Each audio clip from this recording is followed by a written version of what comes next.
Okay, so this is going to be a bit of an impromptu video. Just wanted to talk a little bit about some of the decisions I made with some of these models, as well as talk about some of the packs that I bought from Games Workshop, the Skulls pack, the Bloodletters, and I also bought an entire case of Cadian Shock Troops here to mainly use as just for kit bashing and things of that nature. So I wanted to talk about some of the things I was learning as we were going through these. Hope that information might be, useful to somebody else. So my idea for these 4 Armiger Helverins, man, some of these Games Workshop models are just, their names are just absolute word soup. There's criticism number 1. I have the other 2. I'm going to bring them out in a second. But I did kit bash these pretty heavily. This one was actually inspired by the Chaos God Tzeentch from Warhammer 40,000, both Warhammer universes, I guess. And each of these is going to be sort of based off of a different one. This one's based off of Nurgle, Rot and Decay, sort of like that. But I don't have any official parts for those things. These are all sort of just my own personal takes. And the sort of lore that I wanted was that maybe these are still Imperial Knights, however, they specialize in hunting in the Chaos Wastes and may have taken on a bit of, been corrupted to some degree. Or just taken on the actual, the strategies of the people that they're fighting. So when I first started this project, the initial idea that I had was to have one of these guys just stomping on an enemy. And actually, originally, it wasn't going to be a Khorne Demon like it is now. I ended up buying an entire pack of those. I actually bought the Cadian Shock Troops first, and the plan was to make them one of the Brood Brothers, which is from the Gene Stealer cult. Unfortunately, it didn't really pan out because, quite honestly, the Brood Brothers, even though they are evil characters, as far as their looks, unless you see their faces, they are pretty much just Cadian Shock Troops, these sort of generic-looking World War I style soldiers. And unless you look really closely and are familiar with Warhammer 40,000 lore, it would pretty much just look like this guy was just stomping on a regular human trooper in World War I armor, and it wouldn't look great to anyone, because, let's be honest here, most of my friends who are coming over to see these are not necessarily Warhammer 40,000 fans. A lot of them are just regular people who just enjoy the painting. And so I ended up going with Khorne Demons because, you can tell pretty quickly that these guys are evil. You see the big horns sticking out, which was also really, really nice for the sort of profile that gives.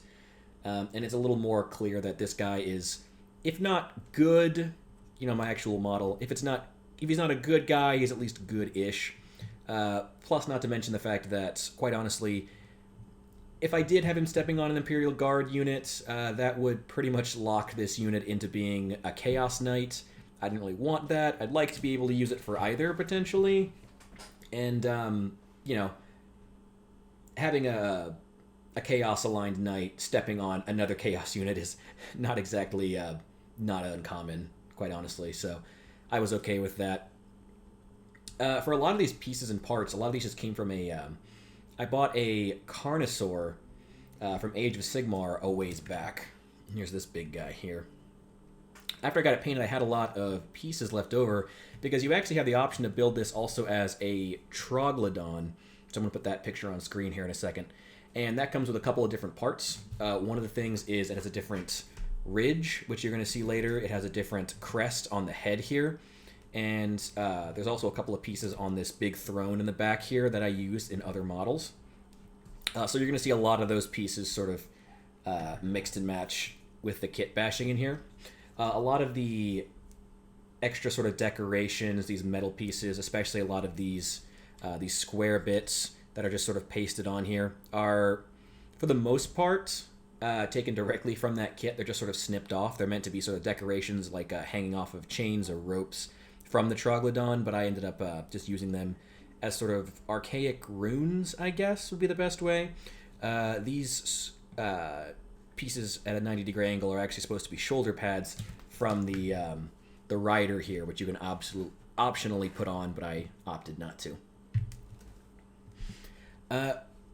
So I guess the next thing I want to talk about, was it worth it to buy an entire pack of Khorne Demons for this one little kit bash? I mean, pretty obviously not, quite honestly. I kind of regret it.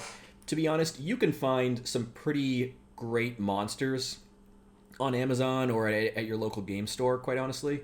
They're not that uncommon. You can find a pretty good demon model, a skeleton, any kind of monster would have worked for this. So I do kind of regret it, but I think it's also, if you have the money to blow on it, which I arguably do, it's a pretty cool little Easter egg for anyone who is a fan of Warhammer 40,000. But if I'm going to show this model off to my friends who aren't necessarily Warhammer fans, they're not going to care whether it's an official Games Workshop demon that my Helverin is stepping on. So I don't know if it's necessarily worth it, but I do enjoy it. I think it came out quite nicely, especially having the big official Khorne banner here with the insignia is a really, really cool touch that I enjoy.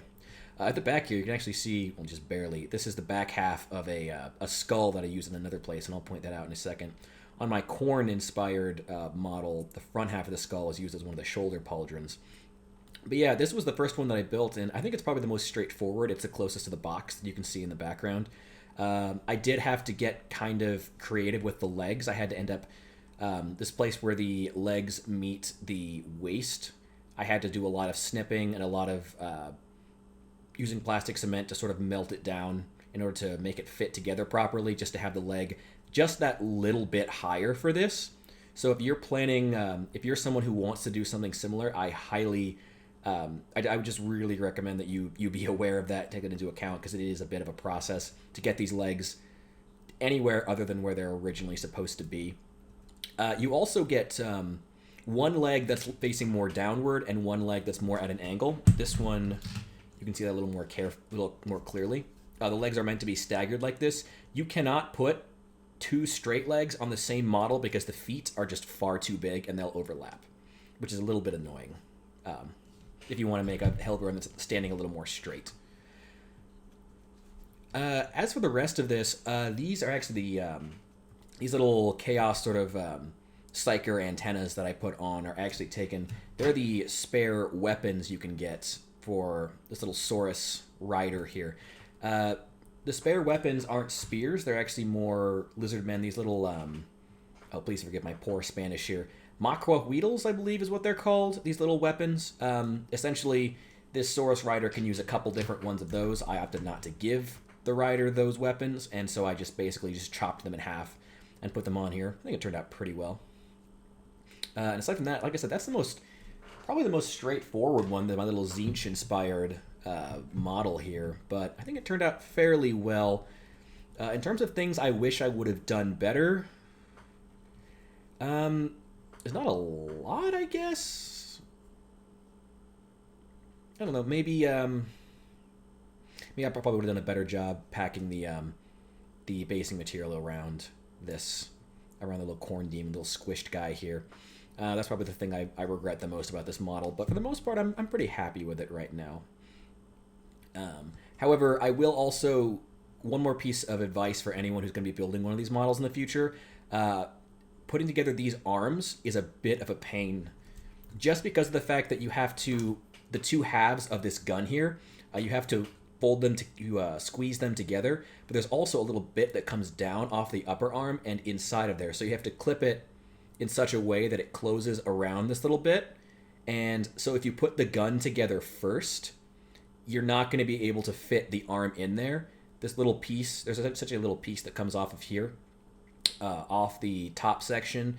I just had to end up snipping it off because the gun was already glued together on both sides. It's a little annoying putting this together in general because you have to kind of, everything fits together so intricately, you have to kind of glue everything, or in my case, I use plastic cement, everything together, and then sort of frantically throw it together, and then frantically try to get it in the position that you want. And then also you have to put the shoulder pauldron on after that in order to see if it still fits, because there are positions you can put this gun in where it's going to bump the shoulder pauldron and if it's locked into place, if it's glued by the time that happens, you're not going to know unless you actually test it. So you've got to try to glue this entire thing together, and it's like 1 piece, 2, 3, 4, 5 for the two halves of this. So it's like 5 different pieces. You have to frantically try to get them together, glued together, and stuck in here, which is actually a bit of a process because there's little notches it has to fit in before it will rotate. to allow you to fix the arm in a certain position. So I preach a lot of caution. You have to be really fast. Try dry fitting it to get the position that you want first. I really cannot recommend that enough for these models. They are a bit of a pain. They're very, very fun, though. They look great. I really think these HelVerns are one of the best models Games Workshop have. And you can convey a shocking amount of movement with them. Like, this one really feels like it's walking, just with a couple basic tweaks. They really convey a lot of movement for such a chunky model, and I really, really enjoy them. But I think that's pretty much all I have to say about this one in terms of the choices made and whatnot.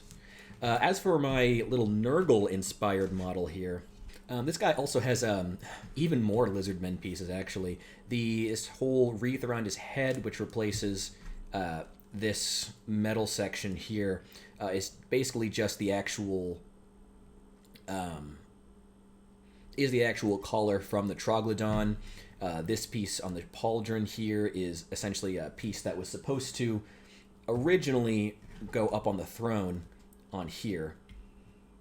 But I took that off. I didn't end up using it in my model, so I just had it lying around. And then the spare... I'm going to bring this back one more time. The spare crest here I used for a shoulder pauldron, which I think turned out pretty well. I think I'm going to eventually paint this to kind of look like rotting flesh, kind of like maybe it was torn off of a greater demon of Nurgle or something, like it's terrible, like it's just rotting off. These little like vines are just the whiskers from the Troglodon, and then I know it really doesn't fit the aesthetic of rot and decay, but I really liked the Lizardmen Snakes. I've got a lot of them lying around because I bought a couple, I think 3 Lizardmen lots, like old school Lizardmen figures, about a year ago, and I got them painted finally. I'm going to do an army showcase at some point of that. But I just think these snakes are really, really fun. They're very old, so they look pretty bad. Sorry, let me adjust this real fast. Yeah, they look pretty bad. Like, they're really chunky, and you can just tell that they're very, very old, but they are very fun. So I like having them on there. Yeah, I just like having them at the foot of our model here. And then this little brick section, these are just old sprue, just chopped up and used to make brickwork, and I use that in a lot of my models. My Night Haunt figures, a lot of them use this little trick of just sprue to make brick. In terms of other things that I did on this one, like I said, most of the extra pieces and parts are taken from Lizardmen figures, and I cannot recommend enough having Lizardmen models around if you want to kit bash for Nurgle. It really is a godsend. Another piece that I took from the Skulls pack was this little Nurgle skull, this little Nurgle demon bit here that replaced... Sorry, one second. There we go. I don't like using autofocus if you can't tell. This little Nurgle demon skull that I used to replace one of these little power packs on the bottom here on their the back of their legs. Just because I thought it would be interesting. And there's not too much else. As you can see, I haven't used much from this skull pack, so we're still waiting on our corn-inspired demon where most of that's going to come in. But yeah, Lizardmen figures in general, if you have some of those, great for kit bashing, great for Nurgle-inspired stuff, but this is not the last of the Lizardmen pieces and parts that you're going to see in this video.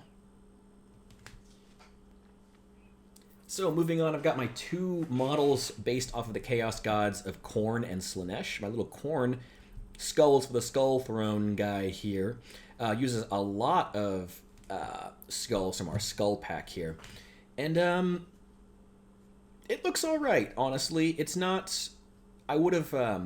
I do really like the big goat skull in the front here, but I had to sort of glue it on top of the mask with a little bit of space, because otherwise you really have to get it pretty far out in order for these big horns to not be bumping the metal. This little one here actually didn't come from the skull pack. This is actually the spare head.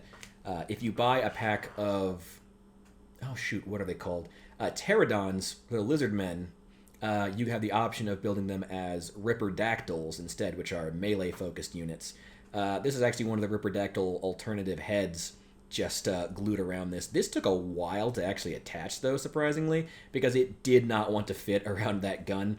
I spent probably 20, maybe 25 minutes, just essentially rubbing this thing down with plastic cement and squeezing one side, and then this side breaks off, so you squeeze this side, and the other side breaks off, so squeezing this side, and doing that, like I said, 20, 25 minutes just to get this thing in properly.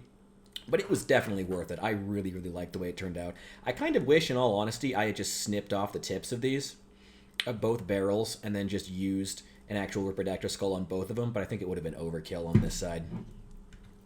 A lot of these other smaller parts, these little flags, not flags, these little pieces of like parchment and whatnot. There's a little flag here, little ones over here and one here. Those are all, plus this big spire thing up here.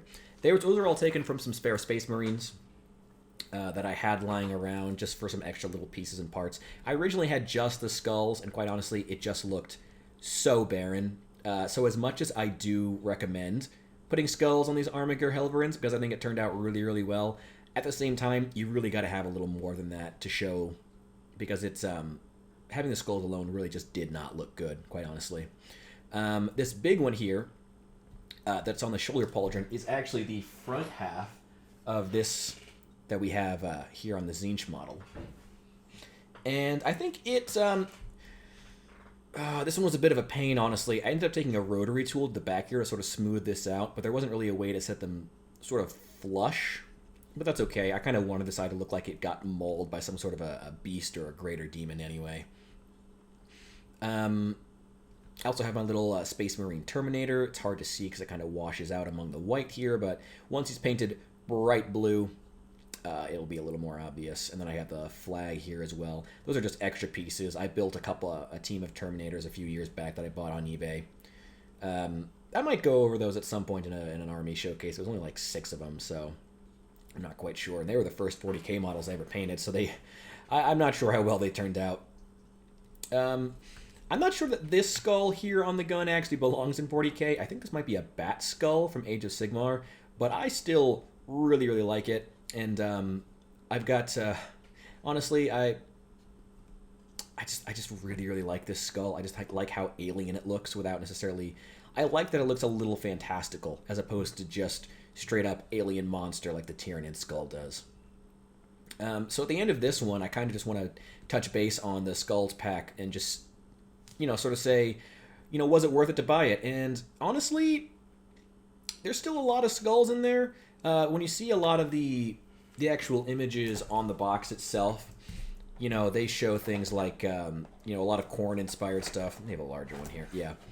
An actual warrior of Khorne, standing on a big pile of skulls. They clearly expect you, at least it seems to me, to use all of these skulls, or at least a large portion of them, in like large kit-bashing projects. It's never going to be that you just use one for something. At least it doesn't seem that way to me. And buying a pack of these, it's a pretty expensive as anything from Games Workshop is. This pack is pretty expensive, so I don't know if I really recommend it yet. Maybe if I get into a few more models, if I get through a few more nights, a few more projects, maybe I'll have a better answer. But right now, even with how cool some of these things turned out, how cool the this big horn skull turned out, this Tyranid skull, which I really do like. It's just the skull pack is so expensive, and I think that you could do better. Just buying a pack of cheap skeleton warriors and just ripping them apart. Something you get on Amazon for $5, and just using the bones in a model. In this case, unless you're making something in Warhammer that's specifically Khorne focused, where you need skulls with a skull throne, as Khorne is fond of saying, I'm not sure I would recommend it so far. I may change my mind on that though, but I'll come back to it at some point, as I use the skull pack for more other things. Which brings us to the Slaanesh inspired model, which honestly is my favorite, and from what I've heard, a lot of other people's favorites too, at least from the reception I've gotten. This ridge is the alternative ridge. If you build this Carnosaur as a Troglodon, this back piece here comes out and you swap it with that one. However, obviously I built the Carnosaur and I had this just lying around. There's not a whole lot of use for it. So I just like to yeah, oh man, I just really like how that turned out. I'm sorry, I don't mean to talk about my own work that way, but man, I really like how this turned out. It's just applied with putty, so I essentially used just Tamiya, just plastic putty on this, and then went over it with a rotary tool. And for the most part, I think it turned out pretty well. This large plate here is actually supposed to go on the right here on all of the models. So I just took that off. I actually took off all of the armor plates off of this model to make it look like it's really sleek, really fast. So they're supposed to be sort of kneecap plates. Took those off. The shoulder pauldrons are completely gone, and there's also a little piece underneath here where the shoulder pauldron is actually supposed to sit on top of. Had to snip those off with some hobby snips, and then just sort of go over it with a with some plastic cement just to sort of melt it down. It still looks a little rough, but that's okay. I mean, it's clear that this is supposed to be a model, you know, within the lore of this model itself. It's supposed to be, you know, these are haphazard kind of modifications that were done on the fly. The gun, obviously it couldn't go up here as it is on the normal models, this heavy stubber, I think it's called. So I ended up using some more putty to apply it down here. I think it turned out pretty well. With Slaanesh being the chaos god of excess, and especially of excess emotion, which often includes, but it's not limited to, sex, I thought about just straight attaching this just down here at the crotch, but I thought that might be a bit of overkill. Just to have a weird fish robot with a penis gun was just too much, and I didn't think my anyone who didn't necessarily know Warhammer who came in and looked at this would just think I was a big weirdo. And also, quite honestly, it just would hit the legs too much, so it just wasn't really a viable option. This was just the best I could think of. Outside of maybe attaching it on top of one of the guns here, over here with like a pivot, around here, or even on the back, which I did consider, but it just didn't feel right, so I think this was the best option to go with. I also made these little soldiers memorials down at the bottom here with some extra pieces. These pieces are directly from a box of Cadian shock troops. I didn't have to snip them off of an actual troop. Fortunately, the box itself does come with a couple of spares you can use for kit bashing, which is really cool. However, you know, part of this video is also going over whether or not, you know, some of these costs were worth it. I'm not sure I would say that it was worth it to buy the box. I do plan on building the entire box of Cadians later, so that's, you know, I really like Cadia. It's one of the things from the 40k lore I really like. I like Cadia. Not its destruction necessarily, but I like their mantras. I like their... I just like it. However, just to... once again, I feel like if you were going to buy this just for kit bashing, I wouldn't recommend it. Actually, just to show how you could find another viable option pretty easily, I actually went and grabbed some Legos, a little Lego blaster, and a helmet. And just looking them right side by side, they're not too far off, actually, in terms of size. You could definitely use like Legos, or you could use any sort of Army Men figures. There are plenty of those on Amazon or even at your local game store. I'm sure they would have plenty of things. Bolt action has been a big thing the past couple of years. So if you subscribe to the bolt action game, you might have some extra rifles or helmets lying around. So yeah, it's a, just like with the Corn Demon, I think it was the right option for me. I think it'll be cool because my friends who do play Warhammer or do at least enjoy the universe will get a real kick out of it, seeing that these actual, you know, these pieces of being official and all. But honestly, they're so big and chunky, you know, just on their own aesthetically. So all the stuff from Cadia is, you could honestly just stick a piece of Lego, snip it down a bit, and it would work just fine. So there's no real need to. And let's be honest here, 9 times out of 10 when you're showing off your models, it's not to friends who necessarily know 40k. It's your average friends who have other hobbies or don't enjoy painting, or at least that's how it is for me. So there is some part of me that regrets spending all the extra money, but fortunately, unlike with the Corn Bloodletters, I do want to build these Cadians at some point, so I don't necessarily regret it. Funny enough, though, on this model, at least on the model itself, this one has the least kit-bashed pieces by number. This is only, the actual ridge itself is really the only kit-bashed piece. Like I said, this plate here came from off the model, and the gun is moved, but it's not necessarily, it still goes with this model. Obviously, the little Cadian rifles and helmets and this little power communications pack are all taken away. But for the model itself, it's pretty much out of the box, just sort of snipped down compared to built up, like kitbashing normally works, where you're adding pieces and parts. And I feel like it's a testament, if you're going, and that's part of the reason I'm filming a lot of these videos, is because I really want to, hopefully not only give myself ideas for the future and look back on these, but also help out other people if they want to get involved and start doing stuff like this, to make it maybe a little less intimidating to get started building Warhammer figures or whatever franchise you particularly like.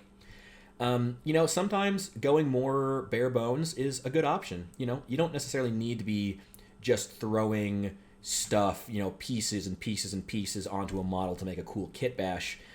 Sometimes scaling back, is a better aesthetic move, and that can totally work. Depending on what you're making, depending on what you want the lore to be. In this case, what I really want is for the lore of these guys, like I said, to be that they specialize in hunting demons. They go to the demons' realms themselves, and they hunt them down, and they take no prisoners, and they have learned from the demons of Slaanesh, Khorne, Nurgle, and Tzeentch, how to hunt them and how to use their own tactics against them. That's the base lore, or maybe I'll use them as Chaos Knights, and they'll just, if I want to put them into a Chaos Knights army. Only because I got to admit, some of those new Chaos Knight models that Games Workshop's releasing are pretty sick. But yeah, that's pretty much all I wanted to say. I just wanted to talk about some of these. I don't really film kit bashing, or at least I haven't in the past, just because of the fact that, honestly, it's a lot more boring than you would think. It's mostly me mashing parts together. I must have taken all these little square runes and just taken them on and put them back, taken them off, put them back on, and taking them off, and put them back on, taking them off, put them back on. I put all of these in like 4 different places before they ended up where they were, until I was happy with it. It's really a lot more boring than it seems at first. But I might film it if there's a demand for that, or if, stuff like this. Or I might film videos like this in the future and just kind of talk about my thoughts on like the price of Games Workshop. And I kind of like this more informal stuff, so, we'll just kind of see how it goes. But anyway, thanks for watching. I hope you guys are checking out my hobby highlights as well, and I'll see you guys in the next one.